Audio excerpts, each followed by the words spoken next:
Hello दोस्त, मैं Ritesh Kumar NCERT class 6 की कड़ी में मैं आज चैप्टर 9 की बात करूंगा, जिसमें चैप्टर का नाम है व्यापारी के बारे में आप जानोगे। व्यापार कैसे होती थी प्राचीन काल में। राजा के बारे में आप जानोगे प्राचीन काल के, और आप तीर्थयात्री के बारे में जानोगे। ये तीन चीज़ के बारे में आप, ये तीन वस्तु यानी कि तीन सब्जेक्ट के बारे में आप जानोगे अध्याय 9 में। तो हम अब आगे चलते हैं। तो इसमें आप देखोगे कि इसमें आप ये देख रहे हो ना कि केस स्टडी में आप देखोगे कि बाज़ार में घूमती जगनी। तो जगनी है वो बाज़ार में घूमती है और मेले में तरह तरह के सामान देखती है, वापस करती है। तो केस स्टडी आप समझ गए, रंग बिरंगी प्लास्टिक की बाल्टियाँ देखती है। तो आगे चलते हैं। अब आप इसमें देख रहे हो कि व्यापार और व्यापारियों के बीच जानकारी। आप व्यापार और व्यापारियों के बारे में जानकारी प्राप्त करोगे। तो अध्याय 8 में इसके पहले जो चैप्टर हैं उसमें मैंने आपको बताया था काले पॉलिश वाले बर्तन। मैं अध्याय 8 पे ले चलता हूँ कुछ देर में आपको। कि ये काले पॉलिश वाले बर्तन जो हैं वो खूबसूरत बर्तन थे, और इन्हें बनाकर व्यापारी क्या करते थे, इन्हें बनाकर जो काले पॉलिश वाले बर्तन हैं ये वाले, इन्हें बनाकर व्यापारी इन्हें ले जाकर अलग अलग जगहों पर बेचते थे। लेकिन ये कैसे अलग अलग जगहों पर पहुंचती थी इसके बारे में इसी चैप्टर में पढ़ेंगे। लेकिन काले पॉलिश वाले बर्तन थे क्या, इसके लिए आपको अध्याय 8 पे जाना पड़ेगा।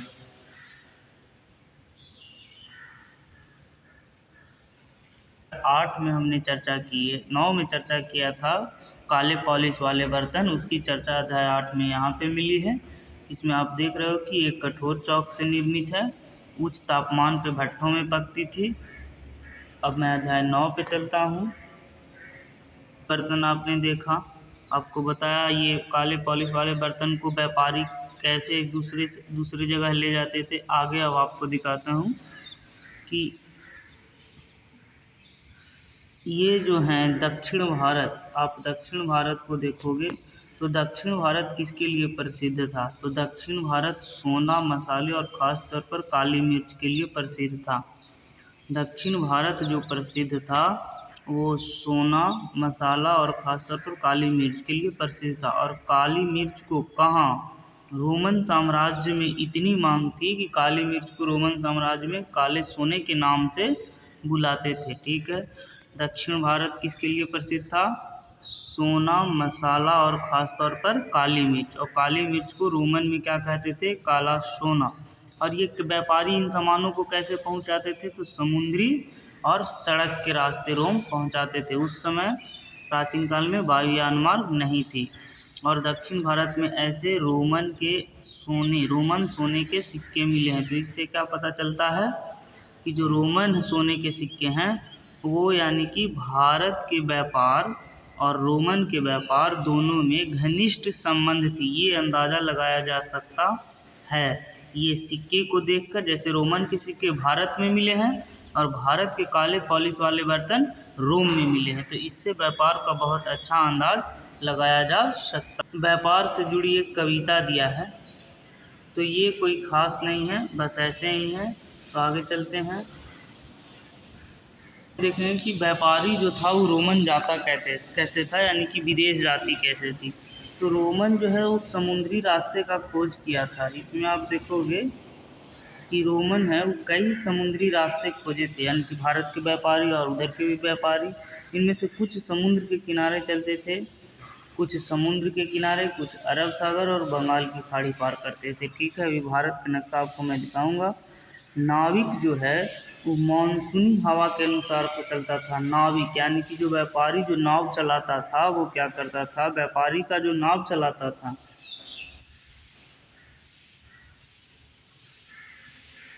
व्यापारी का नाव चलाएगा, यानी कि नाव चालक को क्या कहेंगे, नाविक।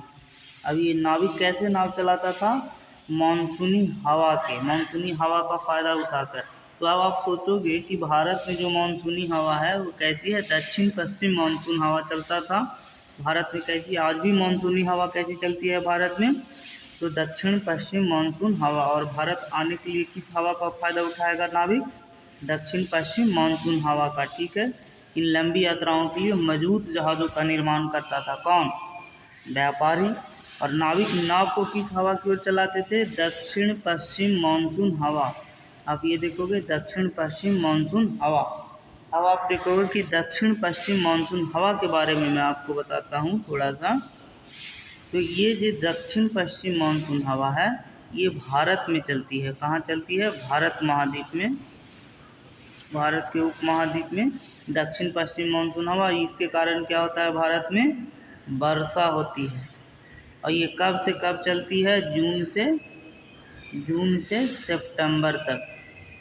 कब तक चलती है? जून से सितंबर तक। ठीक है। ये कहाँ से शुरू होती है? अरब सागर से।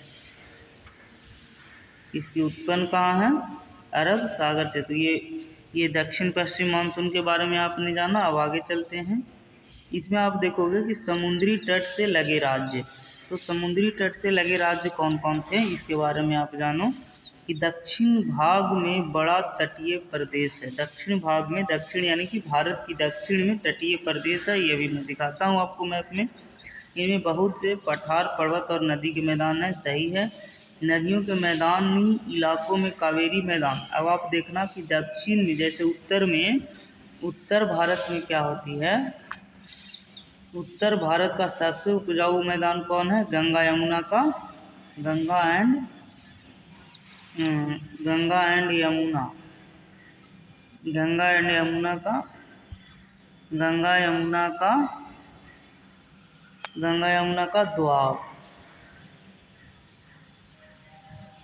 उत्तर भारत में सबसे मैदानी इलाका। उसी प्रकार दक्षिण भारत में जो है वो कावेरी का मैदान जो है, कावेरी का मैदान सबसे उपजाऊ है। कहाँ? दक्षिण भारत में। तो आप ये ध्यान रखना कि उत्तर भारत में गंगा यमुना और दक्षिण भारत में कावेरी। तो अब आप देखोगे कि इन सब के साथ एक शक्तिशाली राजा था जो संपत्ति और शक्ति को हो गई थी। राजाओं के पास धीरे धीरे काफ़ी संपत्ति और शक्ति हो गई थी। ठीक है। तो संगम कविताओं में एक संगम कविता की यहाँ पे चर्चा आई है। तो मैं संगम कविता को भी दिखाऊंगा, भारत के मानचित्र से आपको तट को भी दिखाऊंगा। तो संगम कविता में मूवेंदार की चर्चा आई है। और मूवेंदार कैसा शब्द है? तमिल शब्द। आप संगम कविता को याद करो तो संगम कविता जो थी वो एक तमिल, जो मदुरै में मीटिंग हुई थी उसमें जो संकलन होता था उसे संगम कविता कहते थे। ठीक है। और इस मूवेंदार में 3 मुखिया का चर्चा आया है। आप देखोगे इस मूवेंदार में 3 मुखिया की चर्चा आई है।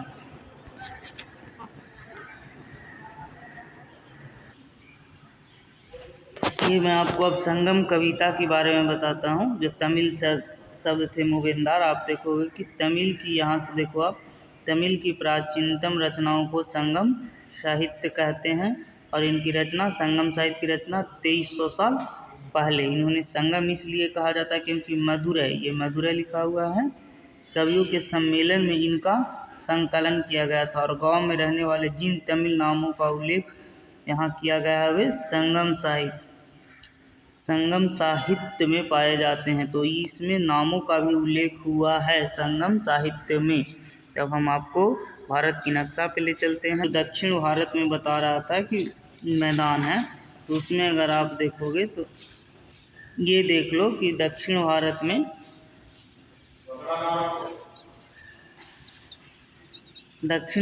अगर आप देखोगे तो ये देखो दक्षिण भारत ये हो गई लगभग, ये हो गई यहाँ से दक्षिण भारत। और दक्षिण भारत में देखोगे तो इधर जो मैदान है ये सब हैं पूर्ववर्ती में, पश्चिमी तट और पूर्वी तट ये सब हैं।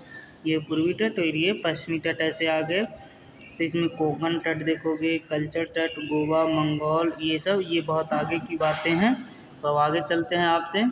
3 राज्य, 3 मुखिया कौन कौन थे? मूवेंदार का मतलब होता है, ये मूवेंदार में चोल, चेर और पांड। मूवेंदार में अगर ये देखोगे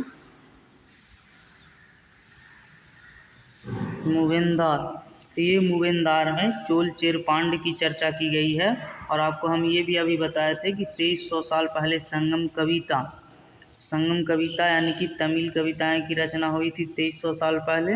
और ये मूवेंदार का मतलब चोल चेरपांड काफ़ी शक्तिशाली हो गए। तो आप देखोगे ये तीनों के बारे में। और इसमें कहा गया है कि इन तीनों मुखिया जो हैं वो दो दो सत्ता केंद्र थे, दोनों के दो दो सत्ता केंद्र थे। जैसे उदाहरण में चोल, इसमें देखो चोल है, चोल का पतन एक कुहार है और एक कावेरी पट्टनम है। दूसरा पांड आ गए, यहाँ पे पांड देखो, पांड की राजधानी कहाँ है, मदुरै। ये सब याद रखना, मिलान करने में आपसे प्रश्न पूछते हैं कि पांड की ऐसे चोल चेर पांड। देखो उदाहरण में देता हूँ, इसमें ऐसे लिख देंगे, ऐसे चोल चेर, और क्रम भी कभी कभी पूछ देंगे। तो ये देखो आप ऐसे चोल चेर पांड, तो इसमें ऐसे ऐसे कर देता हूँ मैं, और इसमें पूछ देंगे कि ये सही मिलान है या नहीं है।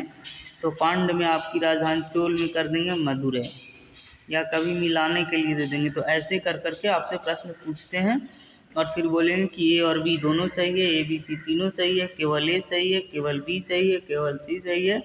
ऐसे ऑप्शन आपको मिलेंगे।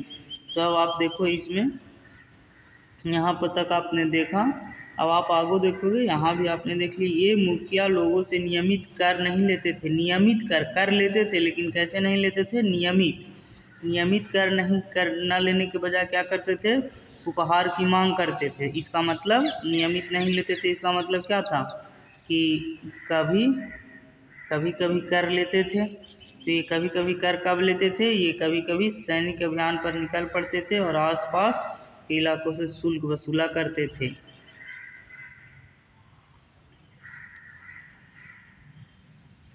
अब ये शुल्क के बारे में अगर आप देखोगे तो ये जो शुल्क वसूलते थे वो नाते समर्थक, नाते रिश्तेदार, सिपाही तथा धर्म में बांट देते थे और रथ या सुंदर कपड़े दिया करते थे। ठीक है, अब आप 200 वर्ष के बाद, लगभग 200 वर्ष आ जाओ, 200 वर्ष के बाद पश्चिमी भारत में सातवाहन नामक, पश्चिमी भारत आप किधर लोगे, सेवन सिस्टर को आप ले सकते हो, सातवाहन नामक राजवंश का प्रभाव बढ़ा।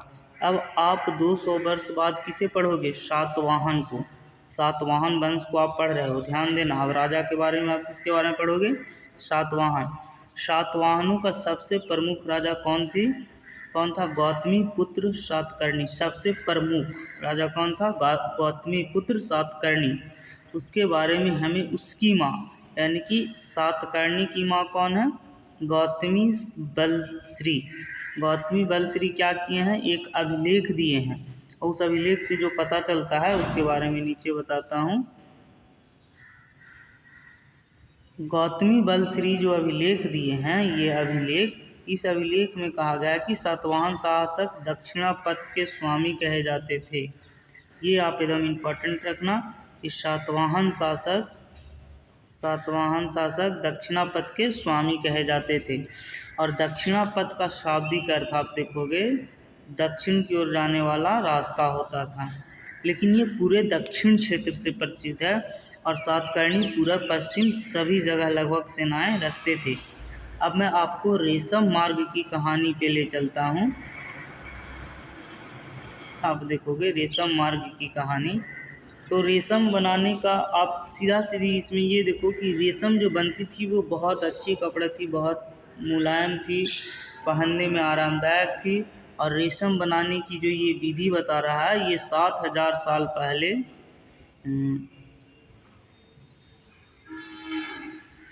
7000 साल पहले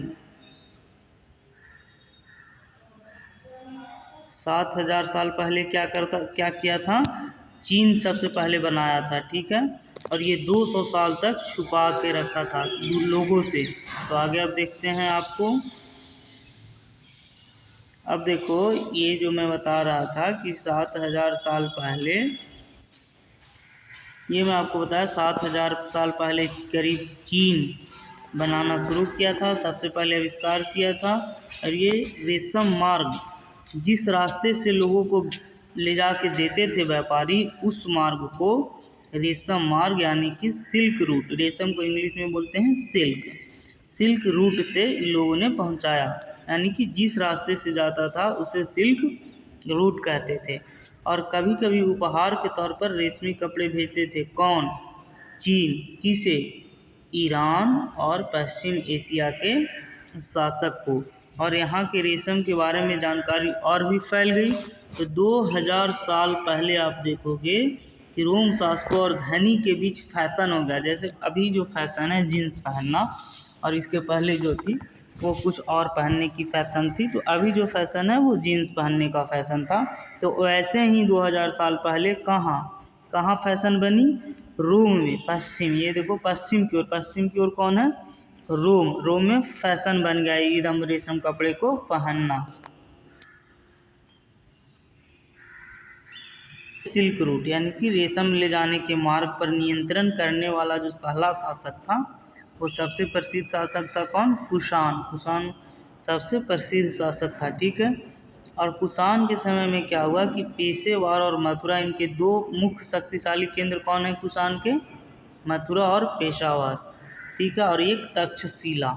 तो कुषाण में ये 3 शासक थे और इन्होंने क्या किया कुषाण, इस सिल्क रूट को मोड़ को बदल दिया। नियंत्रण इतना अच्छा था सिल्क रूट पे कुषाण शासक की कि उन्होंने कहा कि रूट की एक शाखा मध्य एशिया से होकर सिंधु नदी के मुहाने पत्तनों तक जाती थी। अब आप देखो कि सिल्क रूट पे नियंत्रण करने से कुषाण, सिल्क रूट पर देखोगे इसमें कि सिल्क रूट पर नियंत्रण करने से कुषाण को क्या प्रॉफिट हुआ होगा, आप ये तो समझो। तो कुषाण शासक को ये प्रॉफिट हुआ कि जो व्यापारी जाते थे, जो व्यापारी कपड़े लेके जाते थे उनसे टैक्स लेते थे। उनसे क्या करते थे? उनसे टैक्स लेते थे। कौन? कुषाण। और उससे व्यापारी को क्या प्रॉफिट होगा? व्यापारी को भी तो प्रॉफिट होना चाहिए। तो चोर और गुंडों से बचाते थे, लूट नहीं होती थी व्यापारी के सामान को। तो आपने देख लिया कि ये कुषाण कहाँ की है? सिंधु नदी के मुहाने तक। आपसे सीटेटी अगर ये प्रश्न पूछे कि कुषाण सिल्क रूट पे नियंत्रण किसका था, तो कुषाण का। अब ये प्रश्न बहुत बार आया है, कुषाण को ही सिल्क रूट पर नियंत्रण था। और सिल्क रूट यानी कि सिल्क बनाने की तकनीक कहाँ आविष्कार हुई? चीन में। और ये कब हुई थी? 7000 साल पहले। तो इतना आप देख लिए। अब आप देखोगे कि सबसे पहले जो सोने के सिक्के जारी किए थे, आप ये भी देखना कि सोने के सिक्के भारत में सबसे पहले कौन जारी किया था? इस उपमहाद्वीप का मतलब क्या है? भारत। सोने के सिक्के जारी करने वाले शासक कौन थे? कुषाण। तो कुषाण से संबंधित आप 2 चीज़ याद रखना कि सिल्क रूट और सोने के सिक्के पर, ये दोनों जब भी आए तो कुषाण को ही आप टिक लगाना। ठीक है। तो आगे चलते हैं। ये कुषाण के बारे में और कुछ बातें आप जानें कि कुषाणों का सबसे प्रसिद्ध राजा कौन था? कनिष्क। कुषाण एक वंश हुई। कुषाण क्या हुई? कुषाण एक वंश हुई। ठीक है, वंश। और उस वंश के शासक कौन एक है? कनिष्क, सबसे प्रसिद्ध, सबसे महान शासक। तो कनिष्क क्या किए कि 1900 साल पहले शासन किया। कुषाण के एक शासक थे कनिष्क, वो महान शासक थे। उसने 1900 साल पहले शासन किया और शासन के दौरान उसने बौद्ध परिषद का गठन किया। जिस बौद्ध परिषद का गठन किया, तो बौद्ध परिषद में क्या होते थे कि विद्वान जो थे वो विचार विमर्श करते थे, वाद विवाद करते थे। और क्या करते थे कि बुद्ध की जो जीवनी थी, ये बुद्ध की जीवनी कौन है? आप देखोगे बुद्ध चरित्र। और इस बुद्ध चरित्र के लेखक कौन है? अश्वघोष। बुद्ध की जीवनी कौन थी? बुद्ध चरित्र। और बुद्ध चरित्र के लेखक कौन है? अश्वघोष। और अश्वघोष कौन थे? तो अश्वघोष कनिष्क के दरबार में रहते थे, यानी कि कनिष्क की दरबारी कवि थे। और अश्वघोष तथा अन्य बौद्ध विद्वान क्या करते थे कि संस्कृत में अब लिखना शुरू किया था। भाई बुद्ध की शिक्षा किस भाषा में थी? प्राकृत भाषा में थी। लेकिन अश्वघोष क्या करते थे कि अब संस्कृत में लिखते थे। समझे? अश्वघोष अब किस में लिख रहे थे? संस्कृत में। और कुषाण के शासक कनिष्क, ये जो कनिष्क हैं, कनिष्क के ही शासन काल में बौद्ध धर्म 2 भागों में बट गई। एक तो महायान और दूसरा क्या थी? ये मैं दूसरा लिख रहा हूँ, हीनयान। एक महायान और दूसरा हीनयान। तो आगे चलते हैं। के बारे में देखोगे कि महायान का विकास, तो महायान का विकास में देखोगे कि बुद्ध की दो मुख्य विशेषताएं थी। पहले बुद्ध को सिर्फ उपस्थिति वृक्ष के, जैसे पीपल वृक्ष के, या कुछ बुद्ध की उपस्थिति कैसे दिखाई जाती थी, कुछ संकेत माध्यम से या मिसाल के तौर पे, ठीक है, जैसे निवारण प्राप्ति तो पीपल के पेड़ के पास। लेकिन हीन महायान में क्या हुआ कि अब बुद्ध की प्रतिमा बनने लगी। ये जो दो शाखा कुषाण के शासक कनिष्क जो हुए महान, उसमें जो महायान शाखा बनी, उसमें क्या हुआ कि बुद्ध की प्रतिमा बनने लगी, पहले नहीं बनाई जाती थी। और दूसरा परिवर्तन क्या हुआ महायान में कि बौद्धिस्ट तत्व में आस्था को लेकर आया। और बौद्धिस्ट तत्व में क्या हुआ कि बुद्ध में क्या हो गई कि आस्था लेकर आया। आस्था कैसा, पूजा पाठ। तो बौद्धिस्ट तत्व क्या कहते हैं, बौद्धिस्ट तत्व क्या होता है, तो बौद्धिस्ट तत्व उन्हें कहते हैं जो ज्ञान प्राप्ति के बाद एकांतवास करते हुए ध्यान साधना कर सकते हैं। ध्यान साधना, एकांतवास करके ध्यान साधना कर सकते हैं बौद्धिस्ट तत्व। तो आगे देखिए अब आप, बौद्धिस्ट तत्व ज्ञान साधना कर सकते थे, लेकिन क्या हुआ बौद्धिस्ट तत्व में, ये बौद्धिस्ट तत्व में क्या हो गया कि ये एकांत साधना करने के बजाय क्या किया कि लोगों को शिक्षा देना शुरू कर दिए और मदद करना शुरू कर दिए, ठीक है। सांसारिक परिवेश में ही, एकांत में नहीं, कहीं जंगल में रहना ठीक नहीं समझे, ये सांसारिक परिवेश में रहना ठीक समझे।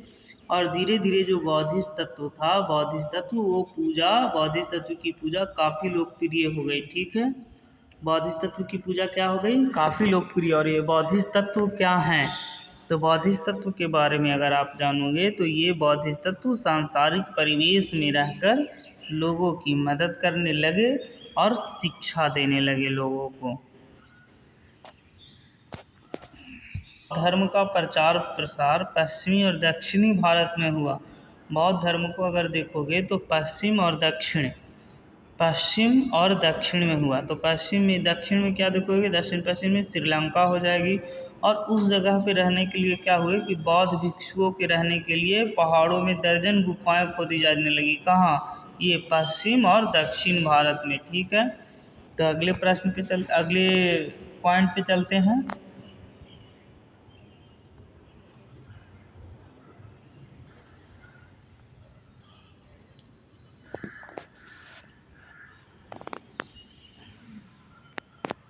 अब आपसे प्रश्न ये पूछेगा कि ज़्यादातर जो गुफाएं हैं वो पश्चिमी घाट के दर्रों में हैं।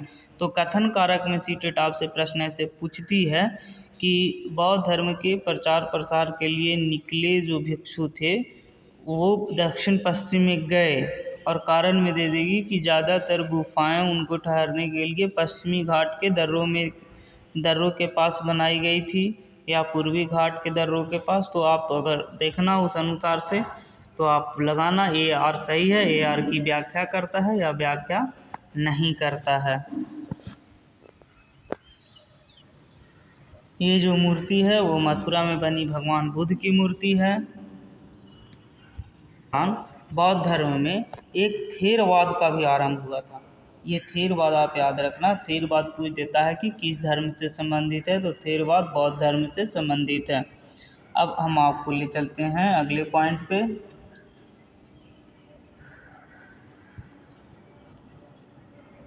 यात्री आते थे, उनकी जिज्ञासा क्या होती थी, ये आप यहाँ पे देख लो। कारले की गुफा कहाँ है, महाराष्ट्र में, ये आपको भी आई है, याद करना ही पड़ेगा। कारले की गुफा कहाँ है, महाराष्ट्र में।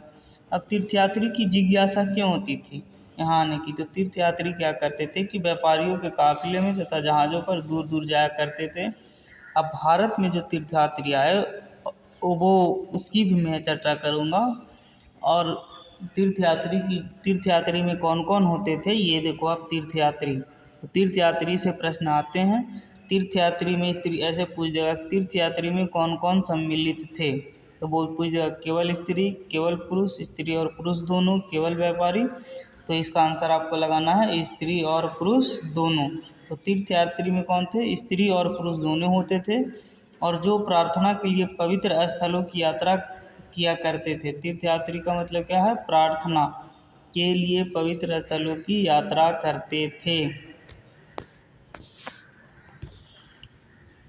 भारत में जो तीर्थ यात्री आए उसके बारे में बताता हूँ कि चीन बौद्ध तीर्थ यात्री आए थे। कौन?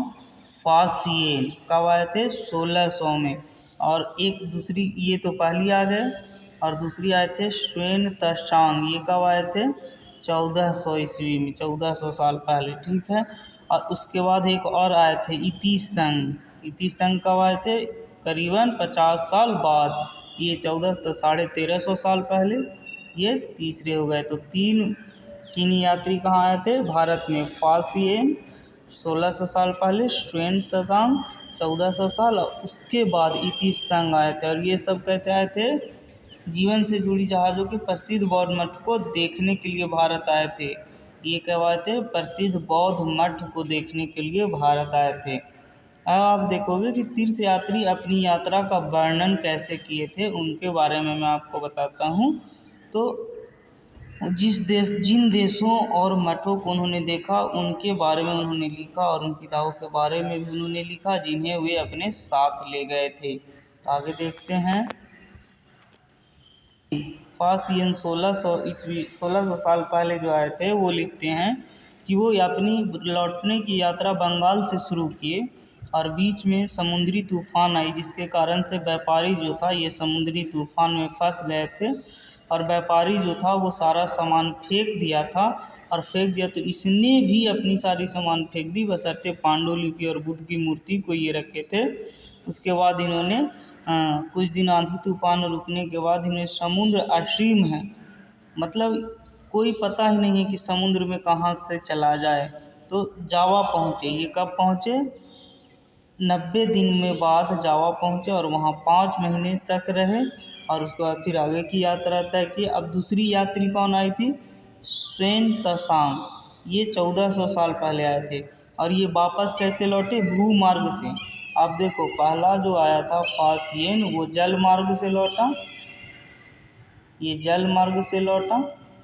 ठीक है। और ये कैसे लौटा? भूमार्ग से। और भूमार्ग में कहाँ से गया था? उत्तर पश्चिम और मध्य एशिया होकर। भूमार्ग इसकी कैसी थी? उत्तर पश्चिम और मध्य एशिया। और उसने लौटने के साथ साथ क्या ले गया था? सोने चांदी और चंदन की लकड़ी की बनी बुद्ध की मूर्तियाँ। सोने चांदी से भी बने थे बुद्ध की मूर्तियाँ, और चंदन की लकड़ी से भी बने थे। और ये 600 से भी ज़्यादा पांडुलिपि, जिसमें से और कुछ पांडुलिपि ये जो 50 हैं ये गिर गए थे। तो आगे चलते हैं। तशांग जो 1400 साल पहले आया था, ये 1400 साल पहले ये सीधा बिहार के नालंदा विश्वविद्यालय में निवास किया, गया रुका, और वहाँ से बुद्ध की शिक्षाएं प्राप्त की, बुद्ध के उपदेशों को देखा इन्होंने। ये अपने जीवनी में लिखते हैं, वर्णननामा में लिखते हैं। और नालंदा विश्वविद्यालय में देखा कि द्वारपाल ही बहुत कठिन प्रश्न पूछते थे, और अंदर जाने की अनुमति तभी मिलती है जब वे द्वारपाल को सही उत्तर दे पाते हैं। 10 में से 7-8 सही उत्तर नहीं देते थे, और बुद्ध के उपदेशों की पूरी ईमानदारी से। तो आप देखोगे कि नालंदा विश्वविद्यालय का स्थापना कौन किया था?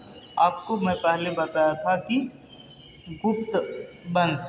तो गुप्त वंश के जो एक राजा थे, कुमार गुप्त प्रथम,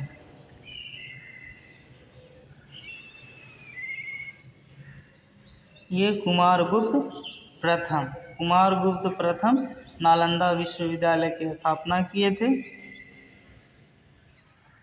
विष्णु भगवान की उपस्थिति मध्य प्रदेश के एरन से मिली है।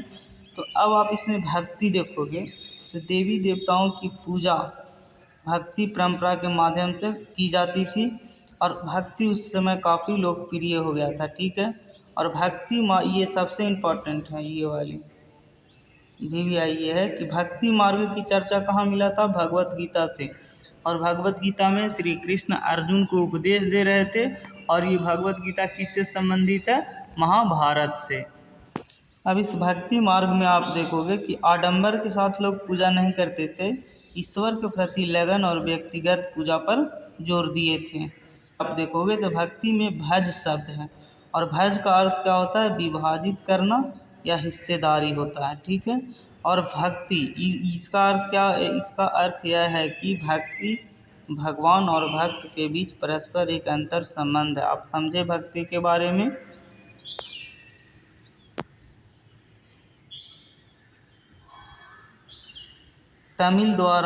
अपार तमिल द्वारा में लिखी एक कविता है भक्ति पे। तो नष्ट होते अंगों वाले कुष्ठ रोगी, ब्राह्मणों की नज़र में निचली जाति का व्यक्ति, कूड़ा करकट बटोर कर अपनी जीविका चलाने वाला इंसान, इस टाइप के है। तो आगे देखते हैं। जिस प्रकार हमने आपको हिंदुस्तान नाम के बारे में हिंदुस्तान नाम के बारे में आपको बताया था कि सिंधु नदी के पूर्व रहने वाले लोगों को इंडस या ईरानियों और अरबों ने बोला था, और धीरे धीरे हिंदू हो गया था। उसी टाइप हिंदू शब्द के बारे में भी दिया गया है कि ये जो हिंदू शब्द है वो इंडिया शब्द की तरह ही सिंधु या इंडस से निकला है, आप देखो। और इसको कौन बोला था? अरबों और ईरानियों ने, ठीक है। और जो सिंधु नदी के पूर्व में रहते थे। ये सब सारी चीज़ें मैं आपको बता चुका हूँ। हिंदू के बारे में आप ये देखना, ये भी इम्पोर्टेंट है, कथन कारक में पूछते हैं प्रश्न। दूसरे जगह तो करीब 200 साल पहले की चर्चा हम लोग शुरू से कर रहे हैं। तो ईसाई धर्म का उदय हुआ था, और ये बेल्थम, ईसा मसीह का जन्म कहाँ हुआ था? ईसा मसीह का जन्म हुआ था, ये देखोगे आप कि इनका जन्म बेल्थम में हुआ था, ठीक है। ये उस समय कहाँ था? रोमन साम्राज्य का हिस्सा था। और ईसा मसीह के उपदेश किसमें लिखी होगी? बाइबल में।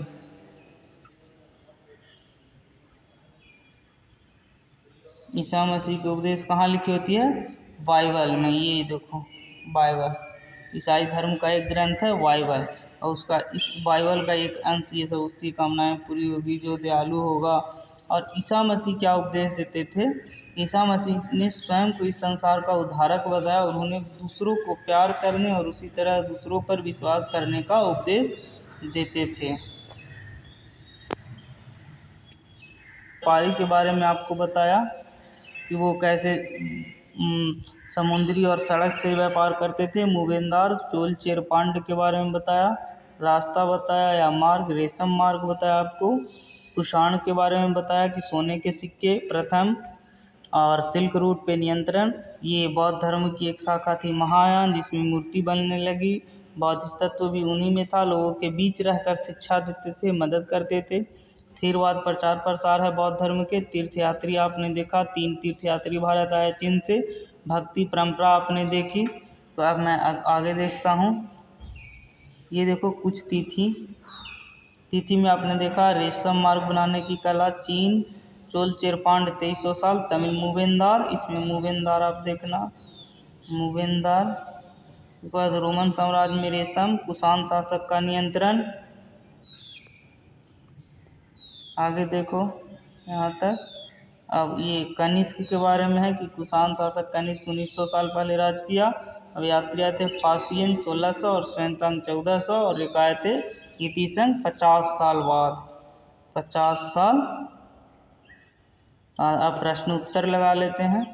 प्रश्न उत्तर में आप देखोगे इसमें कि दक्षिणापथ के स्वामी कौन थे? दक्षिणापथ के स्वामी सातवाहन शासक थे। मूवेंदार कौन था? चोल चेरपांड था। अश्वघोष बुद्ध चरित्र की रचना है। बौद्धिस्ट तत्व महायान बौद्ध धर्म, और श्वेत संघ चीनी यात्री थे।